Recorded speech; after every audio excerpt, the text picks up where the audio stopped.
আরজি করে পাঠরত শিক্ষার্থী ডাক্তারের নির্মম হত্যার প্রতিবাদে নাগরিক সমাজের পথসভা ও মিছিল করা হলো হুগলি জেলার চাপাডাঙ্গার মুক্তারপুরে রবিবার সন্ধ্যায়। তারকেশ্বর থানার অন্তর্গত মুক্তারপুর এলাকার তিলোত্তমার ন্যায় বিচারের দাবি নিয়ে পথে নামে ওই এলাকার মানুষ।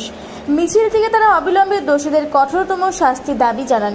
মিছিলটি মুক্তারপুর নারকেলতলা থেকে শুরু হয়ে চাপাডাঙ্গা বাসস্ট্যান্ড, চাপাডাঙ্গা উচ্চ বিদ্যালয়, চাপাডাঙ্গা গ্রাম পঞ্চায়েত, চাপাডাঙ্গা দামোদর বাঁধ হয়ে পুনরায় চাপাডাঙ্গা বাসস্ট্যান্ড হয়ে মুক্তারপুর নারকেলতলায় এসে শেষ হয়।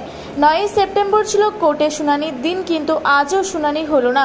সেই শুনানির দিন আবার পিছিয়ে গেল 17 সেপ্টেম্বর। এই বিষয়ে নাগরিক সমাজের পক্ষ থেকে সাংবাদিকদের কি জানালেন চলুন একবার শুনে নেব।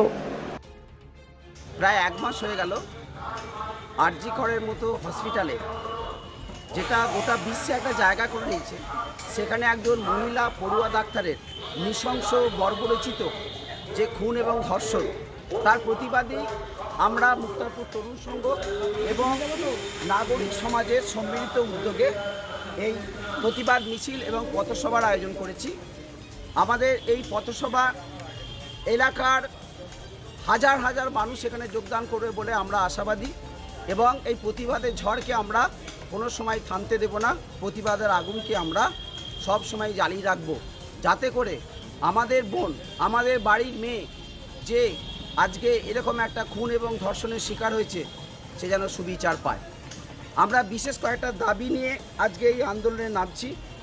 প্রথমত, we demand proper justice for the victim who had been our sister, our niece or our daughter.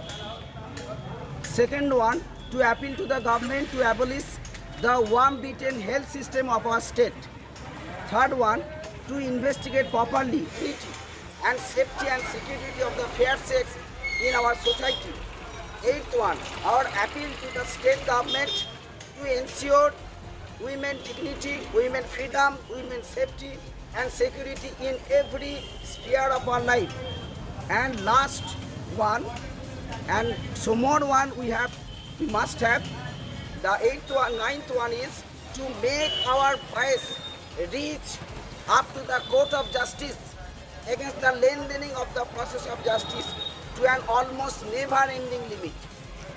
So sir, it is our humble request to the media that our small effort to awaken and arise the society must be propagated widely, so that not only in our small villages but throughout the state, throughout the country and abroad, throughout the world, everybody, every human being with capital H must fight for justice for Tilottama.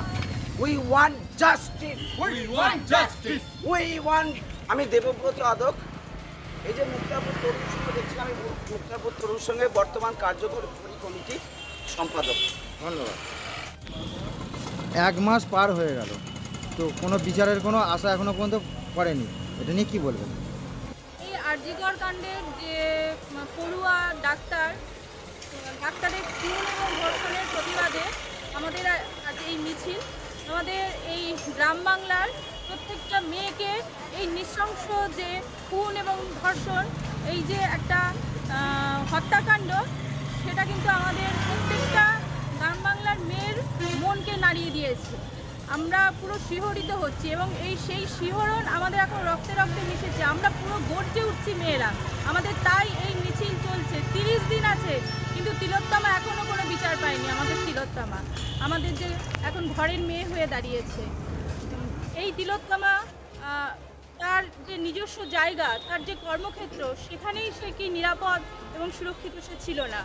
তা আমাদের যে প্রত্যেকটা মেয়ে, আমরা যে বেরোই, কাজে বেরোচ্ছে, আমাদের ঘরের মেয়েরা সব কাজে বেরোচ্ছে, বাইরে যাচ্ছে, তারাও তো কোনো জায়গায় এরকম নিরাপদ তাহলে সুরক্ষিত থাকবে না। আমরা সেই নিরাপদ এবং সুরক্ষার দাবিতেই আজকে বেরিয়েছি, এবং এই তিলোত্তমার যাতে সঠিক বিচার হয়, সুবিচার হয়, সেটাই, তার জন্যই আমাদের এই প্রতিবাদ, আমাদের এই আন্দোলন। এই এত আপনার নাম আর পরিচয়? আমার নাম মনিকা পণ্ডিত পোড়ে, আমি এই মুক্তারপুরের বাসিন্দা। ধন্যবাদ।